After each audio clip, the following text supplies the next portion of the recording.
الصمد. شنو معنى كلمة الصمد؟ أسماء الله الحسنى. لا. الله، قل هو الله أحد الله الصمد. الله الواحد الصمد يعني الواحد الأحد.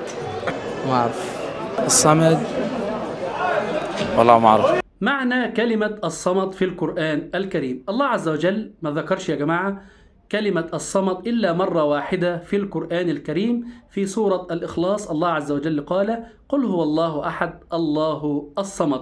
العلماء قالوا لك كلمة الصمد فسروها على نوعين. النوع الأول الصمد أنه لا جوف له، أي ليس من جنس المخلوقين، فالمخلوق له جوف يأكل ويشرب، والله عز وجل ليس له جوف لأنه لا يأكل ولا يشرب. النوع الثاني من العلماء قال لك الصمد هو يعني أنه تصمد إليه جميع الخلائق في حاجاتها وترجوه وتسأله. يبقى ده يا جماعة معنى كلمة الصمد.